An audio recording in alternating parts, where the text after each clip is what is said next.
Today we're here with Dr. Brind, and he cringes when I say he knows more about glycine than almost anyone, but I truly think he does. He's Yale trained. He's the author of The Glycine Miracle. He's been studying amino acids for almost 30 years, and glycine specifically.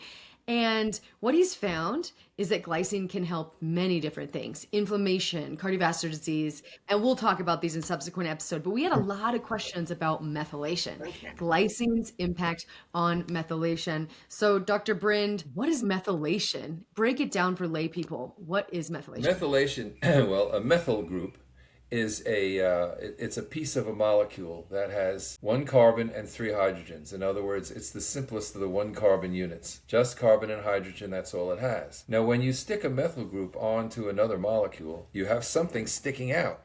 So literally, in your DNA, when your DNA is transcribed, right, there are lots of cycles being wound and unwound and enzymes combing along, skirting along like a gear, and reading off the different codons so that they can say which amino acids come next in the sequence so that they can make different proteins, because the DNA codes for different proteins. Well, now it's going along reading this sequence of codons, and then at a certain point it will come in, there won't be a cytosine, let's say, on the codon. There will be a methyl cytosine. It's like all of a sudden, so now it's something sticking up, a little stop thing is sticking up, and it may skip now a whole bunch of genes or a whole bunch of codons that make part of a gene and go to another piece. So they are, in a way, they're like little mechanical cogs that are stuck in the gears. They're removed from the gears, or they're put in the gears to end up with where the sequence of codons to make amino acids will either be transcribed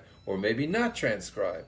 So they are very important mechanical sort of informational bits. My great favorite analogy, it may be beyond most of your readers only because they're too young, or most of your listeners, and that's because you ever hear of a player piano? You know what a player piano is? Back in the 1890s was a big mechanical revolution where everything mechanically automated was all the rage, and they had pianos, player pianos. And it was like, if you ever see a player piano, it's a whole mechanical, like a recording, and it's basically just a belt that has different pins in it. It's like a music box. If you know about a music box with the little ballerina dancing, and it'll show you the music.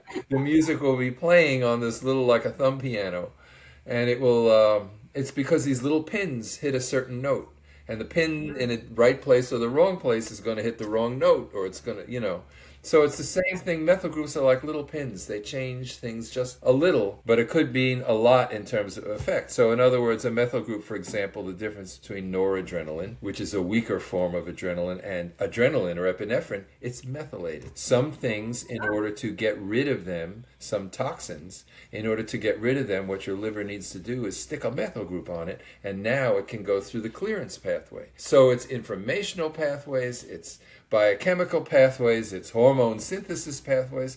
Methylation is a very, very universal, fundamental kind of a reaction. Now, in order to add methyl groups to things, there's basically one compound. In all of the panoply of biochemistry, there's basically one molecule that donates this methyl group, and that is called methionine. And methionine is an essential amino acid. We don't make it. Not from scratch, from simpler compounds. We can regenerate it from sort of spent methionine.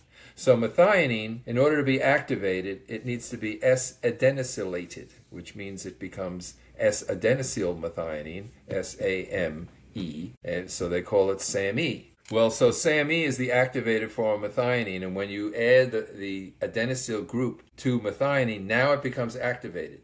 Now it's very highly reactive, and it can easily donate that methyl group. So there's some research who believe that cancer and other diseases may be due to rogue methylations in the DNA, which cause mutations, and the mutations lead to cancer and so on. And I think that may be true only for a very limited group of kinds of mutations that may happen. I don't think it's generally true that you get a lot of rogue methylations. Methylation is very strictly controlled. Basically, you're going to die quickly if you don't have methylation. You need methylations to happen. What could be symptoms that we were bad at methylation? We were poor methylators. Well, under methylators, because they have this defective gene in the in the modification of folic acid to matures a methyl group on folic acid, which enables the folic acid to donate the methyl group to methionine to homocysteine, which regenerates methionine. I think the symptoms that are usually talked about are like there's often like a chronic respiratory illness. There's like migraines. There's things like that. Some behavioral things, like they even say behavioral things like some people who are very particular perfectionists and so on. They say, "Oh, you're a low methylator," and I don't know if that's just an association. I know there are people in my family like that, and for that no, who I'm sure they have low methylation because they always knew that they needed to have a high protein snack in between meals, or they would feel like they were going to faint. Interesting. And they would always have like. Would that be low blood sugar too? They used to think that was basically low blood sugar, but it turns out more that it was low methylator, and because the snack that really helped wasn't candy or sugar, it was like, maybe a snack of string cheese or a few nuts or peanuts or some kind of high protein snack is what did it. And that's why I say what turns out the best snack seems to be Brazil nuts. Have about Yeah. Brazil nuts gives you 100 milligrams of methionine, and that seems to do it in between meals. So it's methylation, which in many cases, I guess it mimics low blood sugar, or it may even cause low blood sugar in that kind of an instance where there's not enough methionine around. We don't know all the details about it, but certainly we know that low methylation is a problem because if you have no methylation, you have no life. Obviously, low methylation is not that serious a problem because we know that there's enough redundancy. First of all, you can just eat more methionine if that's available. You can have Brazil nuts is a good snack that I recommend for low methylators. Or if you want to make sure you have enough of the right kind of folate that your body doesn't need to synthesize that folate, that methyl tetrahydrofolate from methylene tetrahydrofolate, you can just take methyl tetrahydrofolate, methyl folate, as a supplement in between meals. Or you can take trimethylglycine, also known as betaine. Betaine or trimethylglycine constitutes the main donor in an alternative pathway that the liver has for resynthesizing methionine from homocysteine. That's called BHMT, betaine homocysteine methyltransferase, as opposed to methionine synthase, which is a B12 dependent enzyme that requires the methyl folate, or you can use the betaine homocysteine methyltransferase, which uses, I think it may use B6 and also zinc. You take your sort of daily vitamin mineral supplements, nothing special there. But if you're a low methylator, I would invite you to try these various things, between methylfolate, trimethylglycine, and Brazil nuts, or some other high protein, high methionine snack. In between meals, you can make sure that your normal energy levels are sustained through the day. That's the story about methionine. Now, the story about methionine and glycine is that when you have too much methionine, your body gets rid of it like a toxin because it doesn't want too much. Remember, I said some people worry about rogue methylations, but actually that process is so well controlled by getting rid of excess methionine that I don't know that that's really a problem. I think there's a lot of shooting in the dark, looking at this as an explanation for cancer or something, and I don't think there's ever been any good evidence that has pinpointed that as any specific cause, rogue methylation. Because methylation is so well controlled by the liver's getting rid of glycine. In fact, it has been measured now, the most abundant protein in human liver, at least in the United States, is glycine and methyltransferase, which is the enzyme that takes glycine, which takes methionine from excess methionine and adds it to glycine. And glycine is used as sort of a waste receptacle to dump that excess methionine. Now, it's not wasted. Actually, that goes on to make glutathione.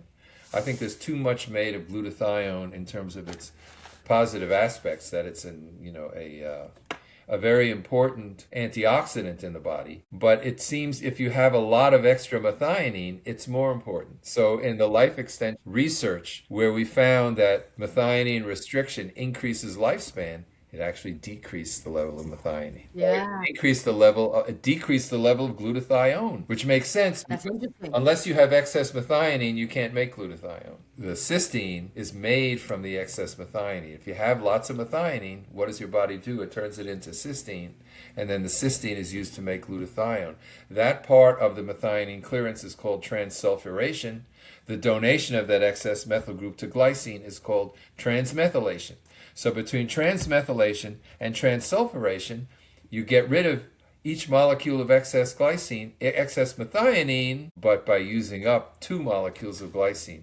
So I think what we were seeing when we found life extension with adding glycine to the diet is not that we were helping get rid of methionine, but we were stopping the getting rid of too much methionine by adding back some of the glycine that is stripped. And as far as glycine N-methyltransferase being the most abundant protein in human liver, my hypothesis is that that's only true in a society that's overnourished with excess methionine. And Yeah. maybe in a vegan society, you wouldn't find it. If you're not eating that much methionine, I doubt you're going to have that much clearance enzyme, methionine clearance, glycine N-methyltransferase in your liver. Well, thank you. And I think people were just confused by can you take glycine if you're a low methylator? And I hope this cleared up that you can. Low methylators are a genetic variant. There's a mutation which is actually very common, somewhere between 10 and 25% of the population, depending on your ethnicity. European, I think it's about 15 or 20, but in every part of the world, a significant portion of the population has a defect in an enzyme that is important in the pathway for recycling methionine, for regenerating it from homocysteine. Methionine is the great methylator. It's activated into SAMe, S-adenosine methionine.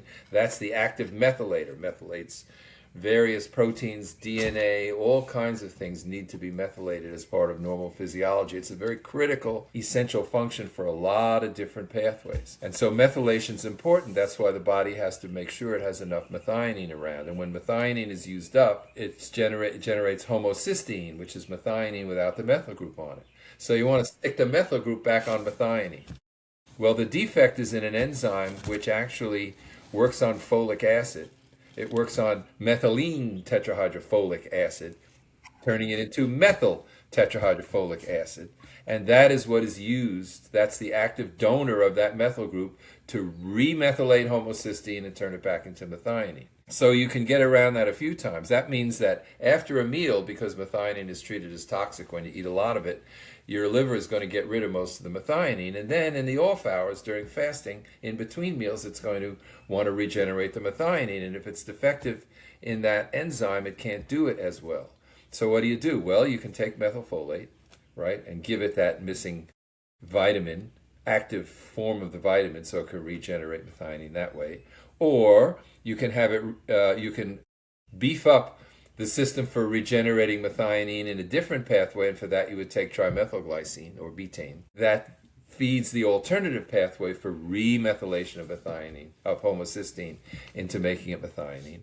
Or you can just eat more methionine, just replace the methionine with more methionine. I like that one because there's a food, which is Brazil nuts, which are actually 1% methionine by weight. So they weigh 3 to 5 grams each. You take 3 Brazil nuts, you got 100 milligrams of methionine. What I would not recommend is taking SAMe, because you might think, oh, SAMe, that's the active form. That's going to be better. No, because SAMe, S-adenosyl methionine, is mostly adenosine.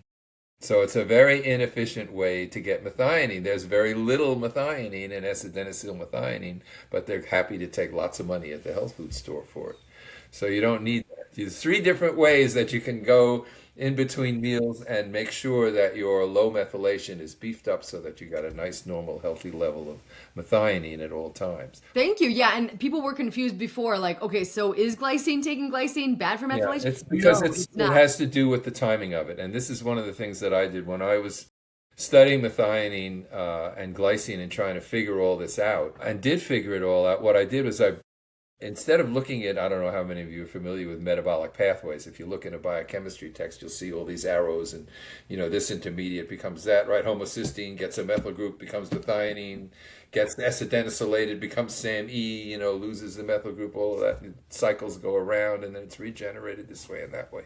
So they have these pathways showing all the arrows going backwards and forwards. And to tell you the truth, most of these pathways, I would sit as a biochemistry student, my eyes would just glaze over, and it was very, very, very hard to follow. And the reason this was hard to follow is your body does one thing when there's a lot of methionine around, and it does the opposite when there's not a lot of methionine around. So I've made two pictures showing the pathways, which are a little bit complex, but understandable. You could see now in each pathway, you could see what are the switches that turn this enzyme off and that enzyme on. And it's all very clear now as long as you make two diagrams. What does the liver do when there's lots of methionine around? And what does the liver do when there's no methionine coming in?